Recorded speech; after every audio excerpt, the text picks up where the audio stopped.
É necessário aprender a doutrina ensinada por Jesus Cristo? Responde: certamente é necessário aprender a doutrina ensinada por Jesus Cristo. E cometem falta grave aqueles que se descuidam de o fazer. Necessidade de aprender a doutrina. É necessário aprender a doutrina cristã, se queremos ser cristãos e nos salvarmos. Eis a razão evidentíssima desta necessidade. Todo cristão, para salvar-se, deve seguir fielmente a lei de Jesus Cristo.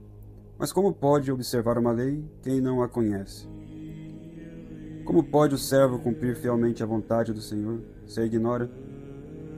A doutrina cristã é a que nos ensina a lei, a vontade do Senhor. Temos, por isso, tanta necessidade de aprendê-la, como de salvar-nos. E pecam gravemente os que se descuidam de o fazer, pois expõem-se ao perigo de eternamente se perderem. Como não pode chamar-se de advogado o que não tem conhecimento das leis, médico o que não conhece a medicina, filósofo o que ignora a lógica, ainda que tenha obtido o título, assim também jamais poderá ter o nome de cristão quem não conhece a doutrina de Jesus Cristo, ainda que tenha recebido o santo batismo. Por este motivo, o Senhor explicitamente nos manda estudar a doutrina cristã. Obrigação de aprender a doutrina cristã. O manda-no na lei antiga, quando nos adverte que jamais cessemos de ouvir o seu ensino celestial, de seguir a verdadeira sabedoria em vez de andar em busca do ouro e das riquezas terrenas, de estimar a sabedoria mais que outra coisa, embora preciosíssima. E quero, Senhor, que desde a mais tenra idade nos dediquemos ao estudo da religião, para o termos conosco, quando tudo nos faltar, quando chegarmos à velhice. Por isso impõe aos filhos a obrigação de escutar os santos conselhos de seus pais. Depois de promulgar a lei no Monte Sinai, fê-la ensinar e explicar ao povo por meio dos seus profetas. Finalmente, a maneira como um pai fala amorosamente ao filho, diz-nos que, se cumprirmos fielmente a sua vontade, alegraremos-nos em sumo grau no seu coração. Na lei nova encontramos este preceito expresso, ainda com maior clareza, pelos próprios lábios de Cristo. Jesus Cristo veio remir-nos do pecado da morte e merecer-nos do céu. Todavia cumpriu primeiramente com o ofício de mestre e depois com o de redentor. Enviou os seus apóstolos por todo o mundo, dizendo-lhes: ensinai a todas as gentes a minha doutrina. E os apóstolos cumpriram fielmente a vontade do Filho de Deus, como em todos os tempos e em todos os países a têm cumprido os sucessores dos apóstolos. Ora bem, se Jesus Cristo impôs aos apóstolos e a todos os seus sucessores o dever de salvar as almas mediante a instrução religiosa, quem poderá pôr em dúvida a obrigação que a todos nos incumbe de instruir-nos? Se por um lado é manifesta a necessidade de ensinar, por outro é manifesta com toda clareza a obrigação de aprender. E eis aí porque são ameaçados com os mais terríveis castigos os que se recusam a aprender a doutrina cristã. Em verdade vos digo que serão castigados com menos severidade os habitantes de Sodoma e de Gomorra do que aqueles que vos não escutaram. Ignorância dos nossos tempos. Hoje, atende-se certamente com todo cuidado ao estudo das ciências matemáticas e físicas. Conhece-se a fundo a botânica, a zoologia, as ciências médicas e cirúrgicas. Registram-se os arquivos.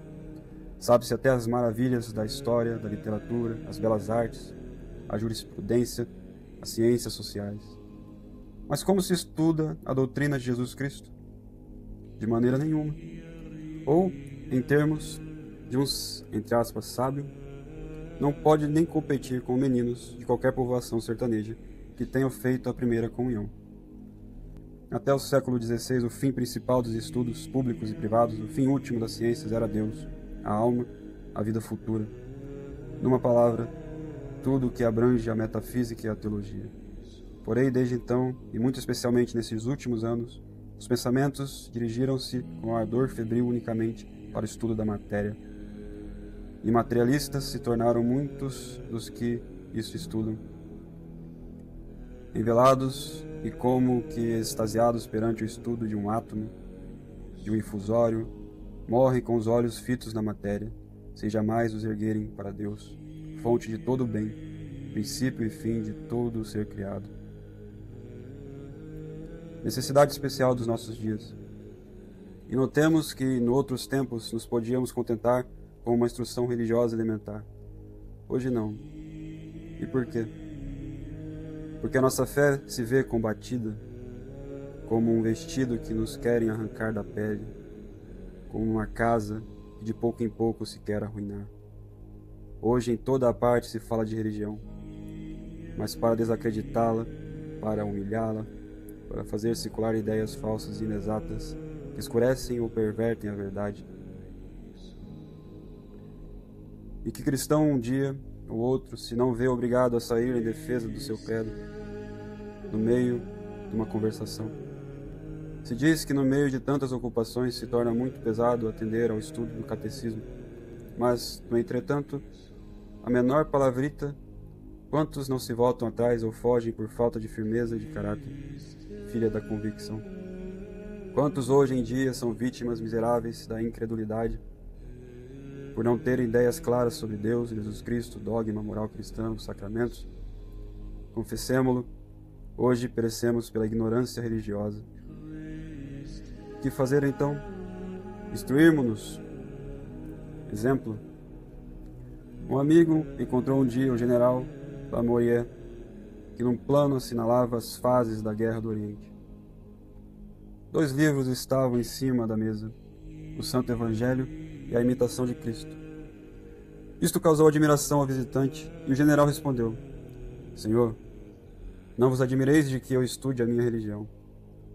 Não quero estar como vós, indeciso, com um pé levantado entre o céu e a terra. Quero saber para onde vou, e não me envergonho disso. Como instruir-nos? Podemos instruir-nos na doutrina cristã por meio de livros aprovados pela autoridade eclesiástica. Mas nem todos têm tempo nem gosto para ler, nem todos sabem fazê-lo. Quanto ao mais, a leitura de livros catequéticos, ainda que estejam bem escritos, jamais terá a eficácia da palavra falada. Não nos devemos esquecer que a fé entra mais facilmente na nossa alma pelo ouvido do que pelos olhos. Fides ex audito. A pregação era a prática que Jesus Cristo usava e o antigo sistema dos apóstolos. Por isso, se desejais instruir-vos na doutrina cristã, ide à explicação do Evangelho e do Catecismo. O pároco recebe do Senhor a graça, a missão de pregar, e geralmente em doutrina cristã é mais douto do que os seus ouvintes.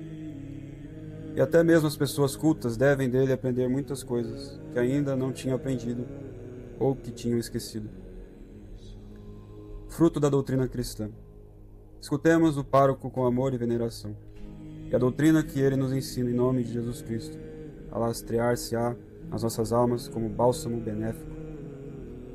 O estudo da doutrina cristã santificará os nossos afetos, dará força à nossa esperança, recordar-nos-á a grandeza do nosso ser e guiar-nos-á com segurança à pátria dos santos, ao mesmo Deus. Servir-nos-á de estímulo para estudarmos a doutrina cristã, o exemplo dos santos, persuadidos como estavam que não é possível amar o que se não conhece, aplicaram-se noite e dia com entusiasmo ao estudo profundo dos ensinos de Jesus Cristo. Observaram exatamente os seus mandamentos e conselhos, descobriram na doutrina cristã cada vez maiores belezas e viram aproximar-se a morte cheio de confiança naquele que tinham conhecido e amado.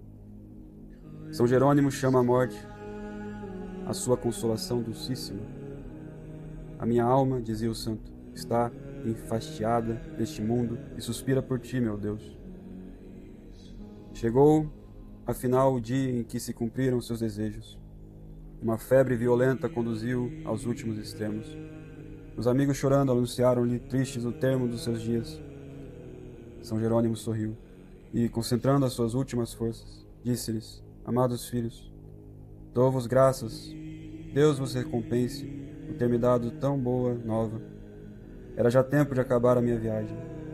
É doce o morrer, quando se aprendeu a viver em santidade e justiça. E assim São Jerônimo voou ao céu, ao seu Deus, objeto dos seus afãs e do seu amor na terra.